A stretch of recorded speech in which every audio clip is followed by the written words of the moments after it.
Okay, so are you ready to dive into a story that feels like it's straight out of a spy movie? I am. Let's do it. All right, so we're talking about Linda Sun, Yeah. former aide in the New York State government, and she's facing some pretty serious accusations. Yeah. I mean, this is a wild one. You've got international espionage, political maneuvering, like all the elements of a thriller. Now, what's crazy, Right. right, and a lifestyle, honestly, that most of us wouldn't even know what to do with. It's a lot to unpack. It really is. And I think what makes this so fascinating is the contrast. You have Linda Sun, who on the surface seemed to be living the American dream, right? Worked her way up in the New York state government, worked for two governors, Cuomo and Hochul. Right, not just like, getting coffee or whatever. She was in the room where it was happening. Exactly. She had access, she had influence, but then, behind the scenes, the indictment paints this whole other picture. Yeah, it's like a double life. It's Yeah. wild. And the accusations are heavy, right? We're not talking about like, oh, she might have leaked a memo or something. This is allegedly forging documents, Yeah. potentially influencing policy on some really, really sensitive issues. Right. And we're talking about Taiwan, the Uyghurs. Okay, so can we back up for a second? For those of us who maybe need a little refresher, why are those topics, Taiwan and the Uyghurs, so sensitive? Like, why are they such a big deal in the whole U.S.-China relationship? Yeah, so you've got Taiwan, which China claims as part of its territory. The U.S. has pledged to support Taiwan's defense, so you can see where that creates tension. And then there are the Uyghurs, a Muslim minority group in China. There have been a lot of accusations of human rights abuses by the Chinese government. The U.S. has been very critical of that.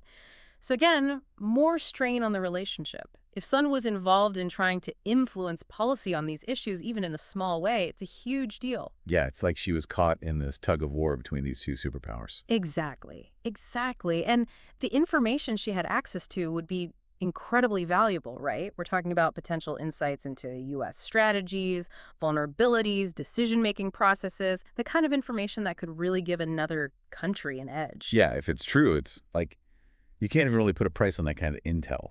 Ah. And it's not just the alleged spying itself. It's the whole, lifestyle that comes with it, apparently.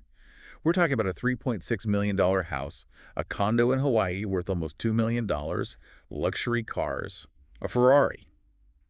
This wasn't just someone, getting by. No, it really speaks to that kind of seductive power that wealth and status can have, especially in a world like espionage. Right. It makes you wonder, what was it? Was it ideology? Was it the money? Or was it this, dangerous cocktail of both? Right, was it this material girl fantasy? Yeah. And this is where it gets even crazier, okay? Yeah. So it wasn't just the fancy cars and the condos.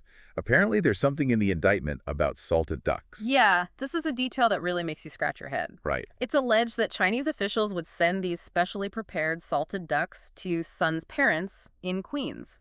Salted ducks. Yeah. That is so specific. Why? What's the significance? Was it like a code or something? Well, we don't know for sure, but it's interesting, right? On the surface, it seems like this bizarrely personal touch. But it could point to a deeper strategy, maybe a way to cultivate loyalty, to create a sense of obligation, maybe even exert subtle pressure. Or maybe they were just really, really good salted ducks. Who knows? I mean, maybe. But it also shows how far-reaching these operations can be, right? They extend beyond the world of politics and policy into the heart of someone's family. Right. So we have Linda Sun, seemingly successful, right? Moving up in the world. But then, behind the curtain, there's this whole alleged web of intrigue with salted ducks being delivered to her parents' doorstep. It's like something out of a movie, for real. And it's not just, the accusations themselves. It's how she's presenting herself through all of this, right? Like you see pictures of her at the courthouse, calm, composed, dressed to the nines, even holding the door for people. But how could this woman be involved in something so serious? Yeah, exactly. Yeah. Exactly. It's all about appearances, right? Especially in the court of public opinion. But then you have this other scene playing out. You've got these Asian citizen journalists confronting her outside the courthouse, and you realize this goes way deeper. Right, it's not just about legal guilt or innocence at that point. Exactly. It's about betrayal. She's a naturalized U.S. citizen. She's someone who's seemingly achieved the American dream. And now she's accused of betraying the community that saw her as a success story.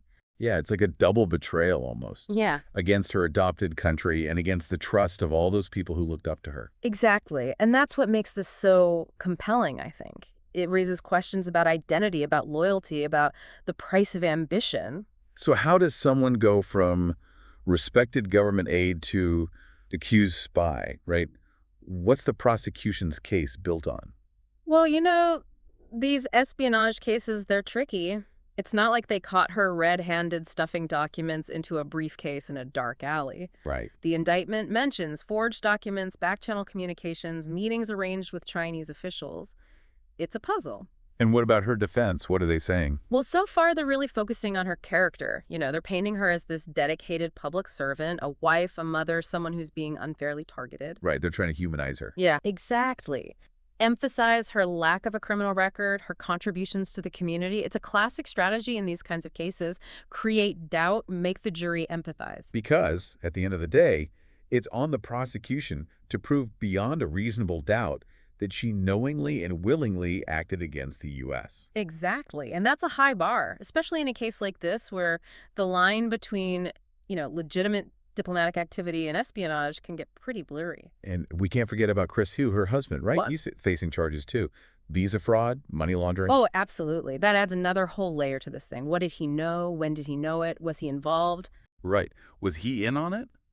Or is he, like his lawyer claims, totally in the dark about all of this? It's like we're in one of those escape rooms, where you think you're getting close to the answer, but then you open a drawer and there's just more clues and more puzzles. Totally. And that's what makes espionage cases so difficult. They're designed to be confusing, right? Layers upon layers of secrecy and deception. Right. And it's easy to get caught up in the intrigue of it all, the ambition, the international drama, even the salted ducks.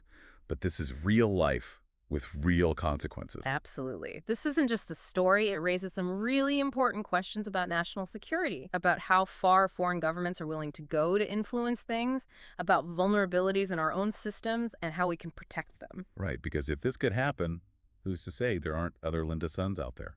Exactly. That's the unsettling thought.